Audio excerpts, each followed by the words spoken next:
Hai teman-teman, Assalamualaikum warahmatullahi wabarakatuh. Kembali lagi dengan aku, Rona Salsabila, dalam podcast kaitan kesehatan mental dengan fear of missing out atau FOMO. Kalian pernah nggak sih pas lagi santai, lagi rebahan, sambil scroll sosial media, terus kalian lihat story teman kalian yang tiba-tiba lagi jalan-jalan di luar negeri, lagi traveling, atau yang punya karir bagus, punya kehidupan yang sosialita. Terus hal-hal ini bikin kalian merasa, kok aku gini-gini aja ya? Apa aku gagal ya? Akhirnya kalian merasa cemas dan mudah kepancing kayak, aduh, aku pengen juga deh kayak mereka, gimana ya caranya? Terus kalian ngelakuin hal-hal yang dilakuin sama mereka dengan harapan bisa dapat hasil yang sama. Tapi kalian pernah mikir nggak sih, apakah background kalian dengan mereka sama? Apakah mereka hidupnya bener-bener enak? Atau mereka cuma share hal-hal yang kelihatannya enak aja? Dan tanpa kita sadari, FOMO atau Fear of Missing Out ini sudah mendorong kita untuk menentukan keputusan yang besar. Contohnya adalah menentukan jurusan kuliah, terus juga menentukan karir tanpa pertimbangan yang matang. FOMO ini meskipun kelihatannya sepele ya teman-teman, tapi juga memberikan dampak yang besar untuk kesehatan mental kita. Nah, di podcast ini kita akan bahas tentang apa itu FOMO, kenapa sih FOMO ini bisa muncul, apa saja dampaknya, gimana kaitannya FOMO dengan kesehatan mental kita, dan gimana caranya mengelola hidup supaya bisa lebih tenang.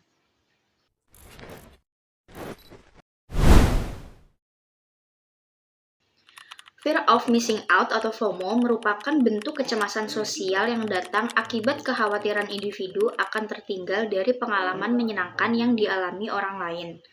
Secara psikologis, FOMO ini dapat menyebabkan perasaan cemas, tidak aman, dan stres yang berkepanjangan. Teman-teman tahu nggak sih, kalau orang yang FOMO itu cenderung merasa tertekan dengan apa yang mereka lihat di sosial media.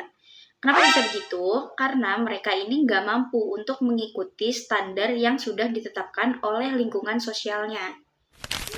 Istilah FOMO atau Fear of Missing Out ini pertama kali diperkenalkan oleh Patrick J. McGinnis dalam esainya yang diterbitkan pada tahun 2004 dalam majalah Harvard Business School bernama The Harvest. Istilah FOMO atau Fear of Missing Out sendiri berasal dari bahasa Inggris yang artinya ketakutan karena merasa tertinggal serta tidak mengikuti aktivitas tertentu. Dan istilah ini ditambahkan ke Oxford English Dictionary pada tahun 2013. FOMO ini merupakan suatu bentuk bencana baru karena memberikan dampak yang buruk. Orang yang FOMO ini pasti selalu ingin mengikuti segala perubahan atau segala tren yang lagi viral tanpa melihat kemampuan mereka atau tanpa melihat apa yang mereka butuhkan. Orang yang FOMO ini cenderung bersifat konsumtif karena mereka ini akan selalu berusaha untuk mengikuti tren-tren yang sedang viral. Contohnya adalah mencoba produk-produk yang viral, bisa dari makanan atau minuman yang lagi viral.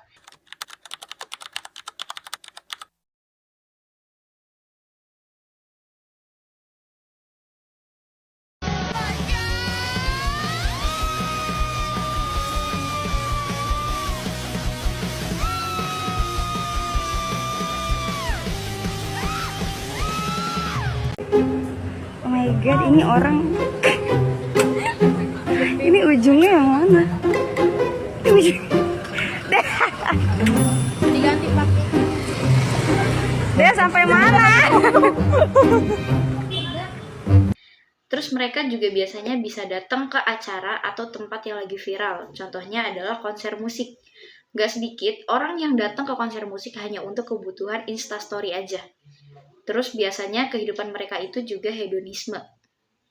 Nah, fenomena FOMO ini bukan hanya berpengaruh ke pola pikir aja ya teman-teman, tapi juga mempengaruhi kesehatan mental dan perilakunya.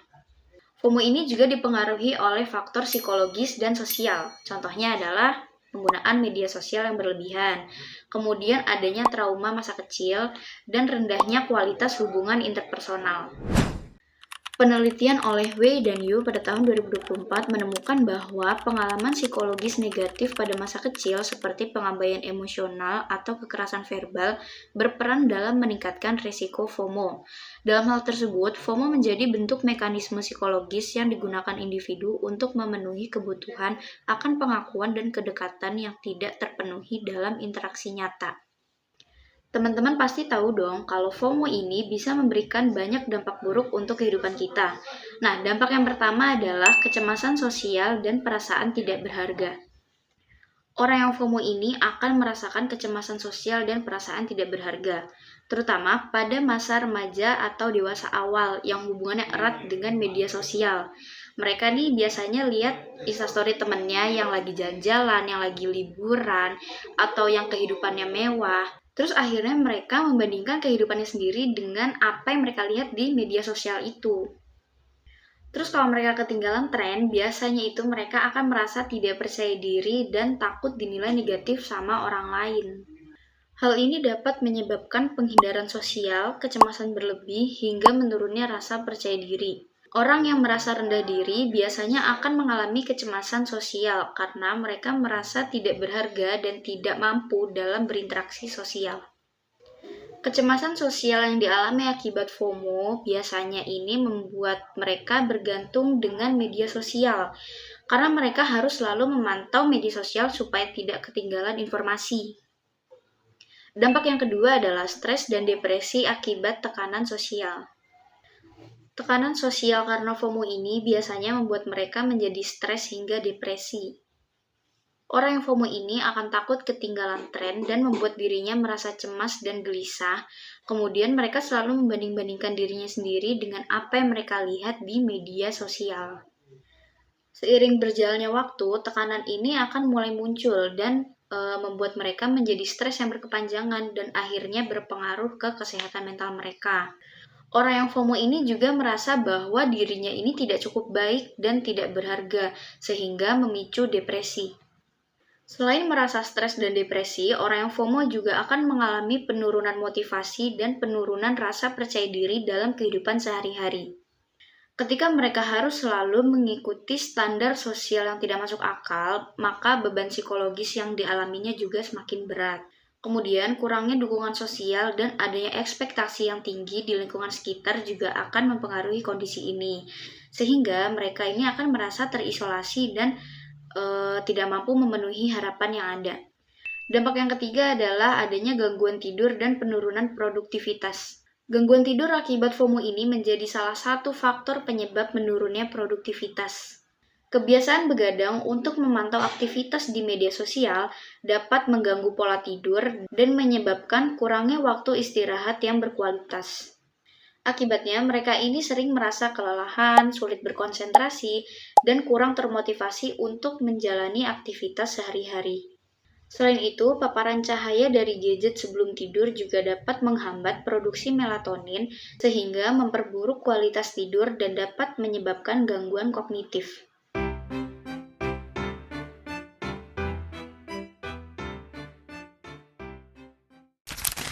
Self-Determination Theory atau SDT adalah sebuah teori yang berkaitan dengan fear of missing out atau FOMO. Teori ini dikemukakan oleh Deci and Ryan pada tahun 1985. Menurutnya, Self-Determination Theory adalah sebuah teori yang menjelaskan tentang motivasi manusia terkait dengan perkembangan dan berfungsinya. Kepribadian individu dalam konteks sosial yang di dalamnya terdapat basic psychological needs yaitu competence, autonomy, dan relatedness. Self-Determination Theory atau SDT mengungkapkan bahwa terdapat psikologi dasar yang harus dipenuhi yaitu sebagai berikut. Yang pertama adalah kompetensi atau competence. Kompetensi atau competence merupakan kapasitas individu untuk bertindak secara efektif di kehidupan sehari-hari. Hal ini mengacu pada kebutuhan untuk merasa mampu dan dapat melaksanakan tugas di berbagai tingkat kesulitan secara efektif yang berfokus kepada keinginan untuk bertindak dengan cepat dalam lingkungannya. Yang kedua adalah otonomi. Otonomi merupakan kapasitas individu untuk memunculkan inisiatif pribadi yang mengacu pada kebutuhan individu dan menentukan keputusan atau tindakannya sendiri tanpa pengaruh dari luar, atau suatu kondisi di mana individu merasa bertanggung jawab akan kehidupannya sendiri. Dan yang ketiga adalah keterhubungan atau relatedness. Keterhubungan atau relatedness merupakan suatu kedekatan dengan orang lain untuk merasakan kenyamanan dalam kebersamaan atau perasaan ingin selalu terhubung dengan individu lainnya. Ketika kebutuhan dasar SDT tidak terpenuhi, maka membuat individu mengalami FOMO. Ketika individu merasa tidak terhubung dengan individu lain, merasa kurang mampu, dan kehidupannya dipenuhi oleh tekanan dari luar, maka individu tersebut akan semakin bergantung pada media sosial untuk mencari validasi.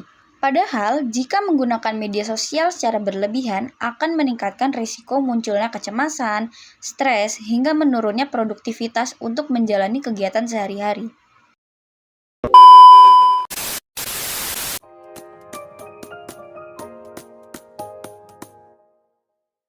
Nah, teman-teman tahu nggak sih kalau FOMO itu ada kebalikannya, yaitu JOMO atau Joy of Missing Out. Berkebalikan dengan FOMO, Joy of Missing Out atau dikenal dengan istilah JOMO, ini adalah cara hidup yang lebih santai dan tidak masalah bila terlambat mengetahui sebuah berita. Kalau FOMO itu rasa takut ketinggalan, nah kalau JOMO ini adalah rasa bahagia karena tidak harus selalu ikut-ikutan tren. JOMO ini ngajarin kita untuk selalu menghargai apa yang sudah kita miliki dan merasa nyaman untuk tidak harus selalu ikut-ikutan tren. Gaya hidup JOMO ini bikin kita jadi lebih santai, nggak buru-buru, dan lebih fokus sama hubungan dengan orang-orang yang di sekitar kita. Kita jadi bisa untuk bilang tidak, untuk menolak dengan hal-hal yang nggak sesuai dengan keinginan kita. Dan kita juga punya waktu untuk tidak harus membuka gadget. Yang terakhir adalah cara mengatasi FOMO.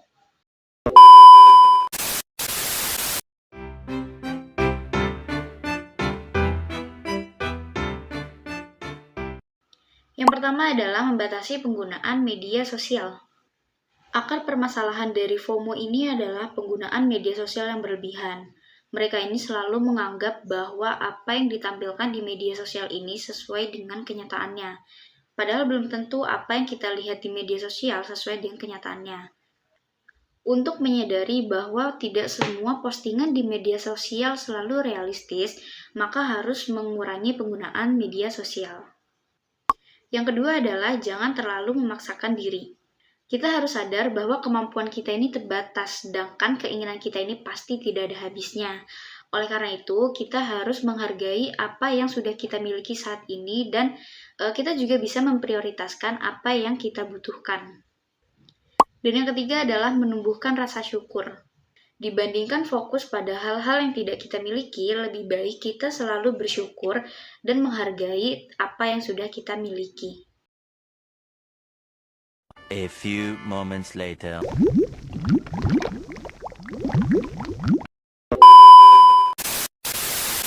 Nah, sekarang teman-teman udah tahu kan kalau FOMO ini bukan cuma sekedar iri sama kehidupan orang lain. Tapi FOMO ini juga bisa bikin kesehatan mental kita terganggu. Mulai dari kecemasan sosial, stres, sampai depresi, semuanya ini bisa terjadi kalau kita terus-menerus membandingkan kehidupan kita sendiri dengan orang lain yang kita lihat di media sosial. Dan teman-teman juga harus ingat kalau kehidupan kita itu unik, kita sudah punya jalannya masing-masing. Nggak perlu memaksakan diri sendiri untuk selalu ikutan tren atau pengen terlihat sama dengan orang lain. Jangan lupa juga kalau yang mereka tampilin di media sosial itu cuma highlight-nya aja, bukan keseluruhan ceritanya. Mulai sekarang, kita harus berlatih untuk bersyukur dan bijak dalam menggunakan media sosial. Kita juga harus fokus dengan apa yang benar-benar kita butuhkan. Terima kasih sudah menonton video ini sampai akhir. Wassalamualaikum warahmatullahi wabarakatuh.